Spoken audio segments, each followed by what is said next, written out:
La participació de l'adolescència esdevé una necessitat quan es passa d'una visió de la infància i l'adolescència reparadora i proteccionista dels drets per una altra de potenciadora que permet als infants i adolescents implicar-se en la societat com a membres actius.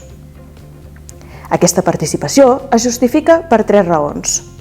La raó jurídica, que defensa que aquesta participació és un dret de la ciutadania. La raó pragmàtica, perquè suposa una millora dels àmbits en el que es produeix, ja que es crea aquest sentiment de corresponsabilitat de l'acció. I la raó educativa, mitjançant la participació es forma a bons ciutadans. D'aquesta manera, la comunitat adquireix la funció educativa per vetllar pel desenvolupament positiu de l'adolescent, oferint els espais i mitjans adequats. Per això, primerament ens preguntem: què entenem per comunitat i quins elements fomenten aquesta participació de l'adolescent?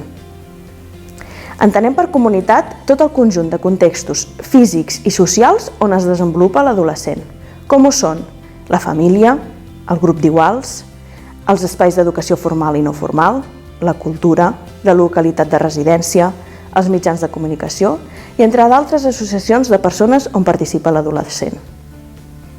Per altra banda, entenem la participació com el procés de compartir decisions que afecten a la pròpia vida i la de la comunitat on es viu. És el mitjà pel qual es construeix una democràcia i el dret fonamental de la ciutadania. Segons la implicació de l'adolescent, la participació es pot dividir en 4 nivells.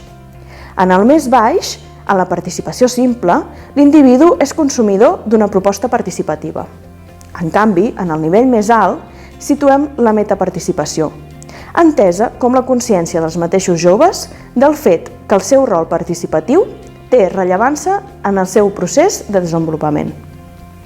Això significa que ells mateixos comprenguin la importància de la seva participació en els diferents contextos i aspectes de la seva vida i que entenguin els beneficis que això els aporta en l'àmbit personal i social. Per tal que els adolescents puguin contribuir a la comunitat i al mateix temps la comunitat pugui millorar el seu desenvolupament positiu, es proposen 5 actius. La seguretat, la disponibilitat d'activitats extraescolars estructurades, la valoració positiva de l'adolescència, l'assignació de responsabilitats i rols als adolescents per part de la comunitat i, per últim, el control social, entès com una supervisió o prevenció de comportaments antisocials. Aquests actius poden contribuir a que els adolescents madurin, s'empoderin, es sentin útils, importants i motivats per a participar en la comunitat. Un element que pot donar suport a la creació d'aquests actius comunitaris és el treball integrat, que va més enllà del simple traspàs d'informació entre els agents educatius de la comunitat. El treball integrat es produeix quan els diferents agents adquireixen un compromís mutu pel desenvolupament òptim dels processos educatius dels adolescents. Segons la teoria ecològica, l'existència del nivell exosistèmic justifica el desenvolupament comunitari en termes de serveis, instal·lacions i foment de les associacions i organitzacions a la comunitat. Des d'aquest punt de vista, una comunitat integrada disposa de mecanismes i contextos de participació i constitueix un recurs per al desenvolupament personal de tots els seus membres.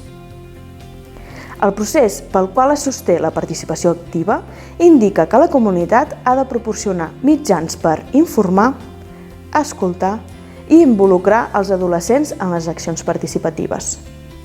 Escoltar i involucrar l'adolescent vol dir que aquest també es té en compte en la presa de decisions, en la que és important prestar atenció a 4 elements.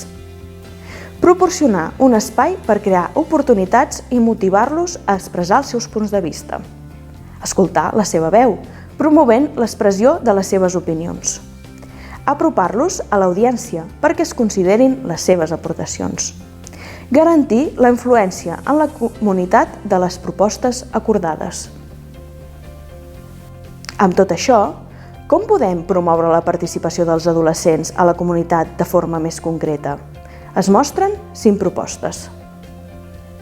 És important conèixer les característiques dels adolescents i dels contextos on participen i fer-ho des dels seus ulls. Cal reconèixer i legitimitzar aquests espais per tal d'ampliar horitzons, noves formes de generar activitats i projectes adequats a les seves necessitats. Enriquir les activitats de lleure fora de l'horari escolar, de manera que puguin participar des de la seva creació de nous espais fins que puguin implicar-se en la seva realització. Coordinar projectes d'aprenentatge-servei per tal d'empoderar els adolescents perquè esdevinguin agents actius del canvi de la societat, així com que la societat tingui en compte els adolescents com un element de canvi de la comunitat.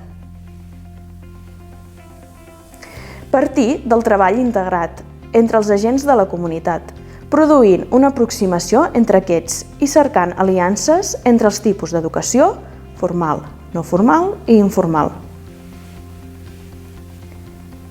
Incloure la ciutadania global com a eix educatiu, ja que promou la consciència crítica i l'acció responsable de cada persona com a membre d'una comunitat mundial i és un element capacitador que permet als adolescents ser ciutadans globals de ple dret.